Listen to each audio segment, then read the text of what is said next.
Is it overthinking or is it true? See, I like this episode because it hits close to home. Not in a theoretical way, not in a let me explain something to you type of way. This one hits me different because this is me 100%. See, for a long time, people have told me, you think too much. And honestly, they're probably right. Because this is what I do. I circle the same questions. I wrestle with the same thoughts. I replay the same moments. And the truth is, I still don't even have a clear answer. So let me say this up front. This episode is not about preaching. It's not about pretending I've arrived. It's not about offering a clean solution wrapped in a bow. What this episode is about, sitting in the question long enough to see what it's really trying to reveal. And so maybe this episode might help me get the answer. Maybe this episode might help you, and maybe it won't help you at all. But either way, let's talk about it. Because if I'm being honest, this is what we do on the Hope and Renewal podcast. I do think too much sometimes. And most of the time, just like you and other people, our thinking is always wrong. It doesn't feel wrong in the moment, but it is. See, my mind fills the gaps that don't exist. When I get a weird look in a room, when a room feels quiet, when someone laughs and I don't know why, my first instinct is to assume it's about me. Good or bad, but usually bad. I start believing people know my situation, that they're talking, that they're judging, that I'm being sized up in ways I can't see, but somehow I feel. And my mind doesn't ease into it. It doesn't investigate. It don't even wait. It jumps straight to the worst case scenario, the worst of the worst. But see, here's what I'm learning, and I'm still learning it in real time. Most of the time, it's not about me at all. And yet, my mind acts like it always is. So the real question becomes, why? Why do I assume the worst? Why does my thinking move so fast? Why do I treat every glance, every pause, every silence like evidence? That's what I want to sit with today. I don't want to fix it, not to label it, but I do want to understand it. Because maybe this isn't just about overthinking. Maybe it's about protection. Maybe it's about past experience that trained my mind to stay on high alert. Maybe it's about carrying things quietly and assuming everyone else can see them. Or just maybe it's a reminder that not every thought deserves authority, even when it feels convincing. See, because when I'm somewhere like church, the store, work, or just out living life, and I see people talking and glancing over at me, my mind immediately goes there.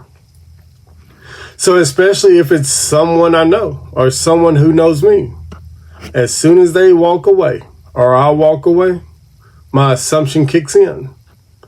I don't pause. I don't check the facts. I don't even wait for the truth. I automatically assume it's about me. That they were talking about me, that they know something, that the look meant something, that my name came up. And the sad part, most of the time, nothing was even said. Nothing happened. There's no evidence. It was just a glance and a story my mind created. And I think part of this comes from feeling like everyone already knows my background. Like they know my situation, like they know who I am before they ever meet me. So when I walk into a room, I don't feel invincible. I feel exposed. Like my story walks in before I do. And so when you carry something heavy long enough, you start believing everyone else can see it too. So your mind stays guarded, prepared, braced for judgment that may never come. And that's where unnecessary stress is born. Because a lot of stress we carry isn't from what happens. It's from what we think is happening. Unnecessary overthinking creates unnecessary stress. And sometimes unnecessary anxiety attacks. So we stressed ourselves out over conversations that never happened, judgment that was never spoken, scenarios that exist only in our thoughts. We exhaust ourselves preparing for things that never come. And the hardest part to admit is this: most of the time, we were wrong. It wasn't about us. They weren't talking about us. The look didn't mean what we thought it meant. But our mind didn't ask for truth. It went straight to defense. See, that's what I'm really wrestling with in this episode.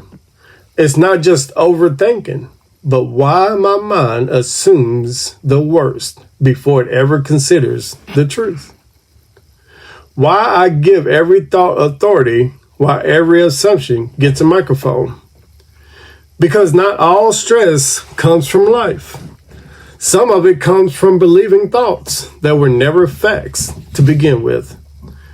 And here's the saddest part of overthinking. It's not just overthinking what people are saying about you when you're not in the conversation. It's overthinking how they respond to you when you are. So you replay their tone, their pause, their facial expressions, and the way they answered or didn't. So you say something simple. You ask a question. And before the moment even over, your mind starts dissecting it. Did I say too much? Did that come out wrong? Why did they respond like that? Did I make it awkward? Did I offend them or anyone else? So now it's not just about what people might be saying behind your back. It's about how hard you're judging yourself in real time. That is exhausting. So because now you're not just having conversations, you're grading them. You're not just speaking, you're bracing for impact. What should be simple interaction turns into a mental courtroom where you're both the defendant and the judge. That's when overthinking stops being a habit and starts gaining weight. Because now it's not just about them, it's about how hard you are on yourself. And see, that's the part that people don't see. Let me give you a real example. See, I had a guy at work come in one day and we started talking.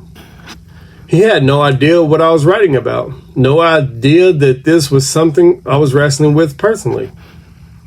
And out of nowhere, he starts talking about gut feelings. He said every time he gets one, it usually turns out to be true.